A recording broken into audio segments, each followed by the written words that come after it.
Nipah ജാഗ്രതയിലാണ് Malappuram. കുറച്ചു ദിവസങ്ങളായി Nipah സ്ഥിരീകരിച്ച മലപ്പുറത്ത് ജാഗ്രത തുടരുകയാണ്. മരിച്ച യുവാവിന്റെ റൂട്ട് മാപ്പ് പുറത്തുവിട്ടതിന് പിന്നാലെ കോഴിക്കോട്ടും പാലക്കാട്ടും ജാഗ്രത ശക്തമാവുകയാണ്. യുവാവിന്റെ റൂട്ട് മാപ്പ് അനുസരിച്ച് മലപ്പുറം ജില്ലയിൽ 175 പേരാണ് സമ്പർക്ക പട്ടികയിൽ ഉൾപ്പെട്ടിട്ടുള്ളത്. കേന്ദ്ര ആരോഗ്യമന്ത്രി JP നദ്ദയുമായി മന്ത്രി വീണ ജോർജ് ഇന്ന് കൂടിക്കാഴ്ച നടത്തും. കോഴിക്കോട്ടേക്ക് അയച്ച 13 പേരുടെ പരിശോധനാ ഫലം ഇന്ന് പുറത്തുവരും.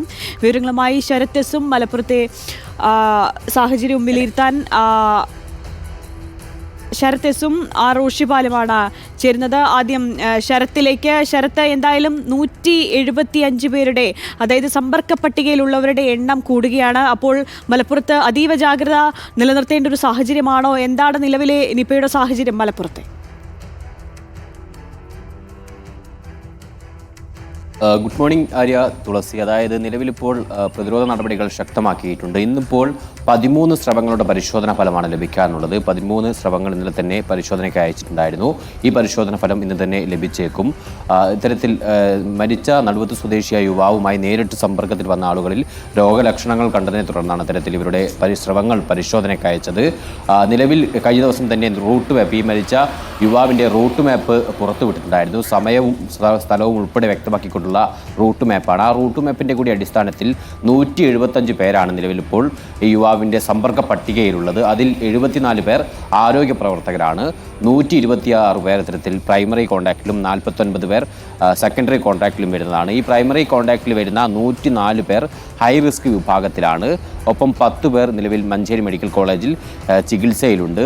എന്തായാലും ഫീൽഡ് തലത്തിൽ പ്രതിരോധ പ്രവർത്തനങ്ങൾ ശക്തമായി മുന്നോട്ട് കൊണ്ടുപോകാൻ തന്നെയാണ് ആരോഗ്യവകുപ്പ് തീരുമാനിച്ചിട്ടുള്ളത്. നിലവിൽ ഈ മരിച്ച യുവാവിൻ്റെ വീടിൻ്റെ 3 കിലോമീറ്റർ ചുറ്റളവിൽ 66 ടീമുകളായി ഫീൽഡ് സർവേ നടത്തി പ്രതിരോധ നടപടികൾ തുടരുന്നുണ്ട്. അതായത് ഈ രോഗലക്ഷണങ്ങളുള്ള ആളുകളെ തന്നെ, അത്തരം ആളുകളുണ്ടെങ്കിൽ കണ്ടെത്തുക എന്നുള്ളത് തന്നെയാണ് ഫീൽഡ് സർവേ കൊണ്ട് ഉദ്ദേശിക്കുന്നത്.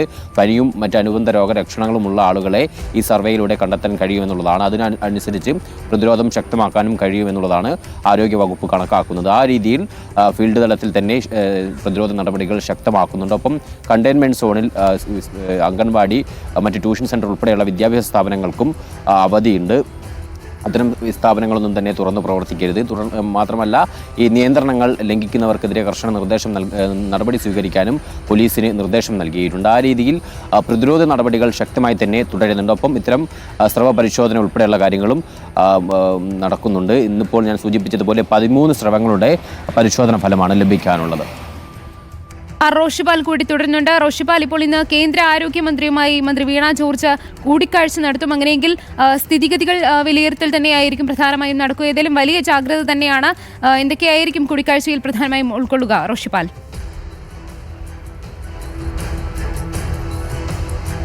ഒന്ന്, തുടർച്ചയായി സംസ്ഥാനത്ത് നിപ റിപ്പോർട്ട് ചെയ്യുന്ന ഒരു പശ്ചാത്തലമുണ്ട്. അതുകൊണ്ട് തന്നെയാണ് ഇന്ന് സംസ്ഥാന ആരോഗ്യമന്ത്രി വീണ ജോർജും കേന്ദ്ര ആരോഗ്യമന്ത്രി JP നദ്ദയും തമ്മിലുള്ള കൂടിക്കാഴ്ചയുടെ പ്രാധാന്യവും. ഏതായാലും ഇന്ന് കഴിഞ്ഞ ദിവസമാണ് ആരോഗ്യമന്ത്രി വീണ ജോർജ് ദില്ലിയിലെത്തിയത്. അഡീഷണൽ ചീഫ് സെക്രട്ടറി ഉൾപ്പെടെയുള്ള ആരോഗ്യവകുപ്പിലെ ഉദ്യോഗസ്ഥന്മാർക്കൊപ്പമാണ് എത്തിയത്. എയിംസ് ഉൾപ്പെടെയുള്ള സംസ്ഥാനത്തിന് ആവശ്യമായ പല പ്രധാനപ്പെട്ട വിഷയങ്ങളും കേന്ദ്ര സർക്കാരിൻ്റെ ശ്രദ്ധയിൽപ്പെടുത്തുക എന്ന ഒരു സമ്മർദ്ദം ചെലുത്തുക എന്ന ഒരു ഉദ്ദേശത്തോടു കൂടിയാണ് കേന്ദ്രമന്ത്രിയും സംഘവും ദില്ലിയിലെത്തിയത്. അതിനിടെയാണ് നിപ റിപ്പോർട്ട് ചെയ്തതും.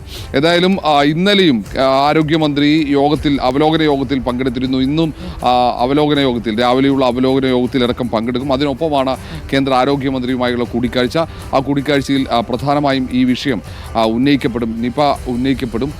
സ്ഥിരമായി ഇത് മലപ്പുറം, കോഴിക്കോട് ജില്ലകളിൽ രോഗം റിപ്പോർട്ട് ചെയ്യുന്നത് ഒരു പ്രധാനപ്പെട്ട ഒരു ഗൗരവം അത് കേന്ദ്രത്തിൻ്റെ ശ്രദ്ധയിൽപ്പെടുത്തുക. അതുമായി ബന്ധപ്പെട്ട പ്രതിരോധ പ്രവർത്തനങ്ങൾ ഇപ്പോൾ ദില്ലിയിൽ നിന്നാണ് മന്ത്രി ഏകോപിപ്പിക്കുന്നത്. ആരോഗ്യ സെക്രട്ടറി അടക്കം മലപ്പുറത്ത് ഉണ്ട്. മറ്റ് തൊട്ടടുത്ത ജില്ലകളിൽ ഉൾപ്പെടെ ജാഗ്രതാ നിർദ്ദേശം നൽകുന്നതിനെ കുറിച്ചടക്കം ഒരു തീരുമാനത്തിലേക്ക് ആരോഗ്യവകുപ്പ് എത്തിയേക്കും ഉടൻ തന്നെ.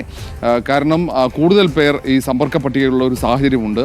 ആ സാഹചര്യത്തിലാണ് അത്തരമൊരു ആലോചന ഇന്നലെ തന്നെ നടത്തിയത്. മറ്റിടങ്ങളിലേക്ക് അവർ പോകുന്നു. അതിൽ ഇപ്പോൾ ഇന്ന് വരുന്ന അല്ലെങ്കിൽ ഇനി വരാനുള്ള ഫലം പരിശോധനാ ഫലം ഏറ്റവും പ്രധാനപ്പെട്ടതാണ്. ആ പരിശോധനാ ഫലത്തിൽ അത് പോസിറ്റീവ് ആർക്കെങ്കിലും ഉണ്ടായാൽ അത് കൂടുതൽ മേഖലകളിലേക്ക് ഈ നിയന്ത്രണങ്ങൾ ഏർപ്പെടുത്തും. അത് പുറമെ മറ്റ് ജില്ലകളിലേക്കും ജാഗ്രതാ നിർദ്ദേശം പുറപ്പെടുവിക്കാനുള്ള സാധ്യതയുണ്ട്. ഏതായാലും കേന്ദ്ര ആരോഗ്യമന്ത്രിയുമായുള്ള സംസ്ഥാന ആരോഗ്യമന്ത്രി വീണ ജോർജിൻ്റെ കൂടിക്കാഴ്ചയ്ക്ക് വലിയ പ്രാധാന്യമുണ്ട്. ഒരുപക്ഷെ കേന്ദ്ര സംഘത്തെ തന്നെ ഇങ്ങോട്ടേക്ക് അയക്കാനുള്ള സാധ്യതയുമുണ്ട്. കഴിഞ്ഞ തവണയൊക്കെ സമാനമായ സാഹചര്യം ഉണ്ടാകുമ്പോൾ കേന്ദ്ര സംഘത്തെ, വിദഗ്ധ സംഘത്തെ സംസ്ഥാനത്തേക്ക് അയക്കുന്നത് പതിവാണ്. ഏതായാലും അത്തരമൊരു സാധ്യതയും തള്ളിക്കളയാൻ കഴിയില്ല.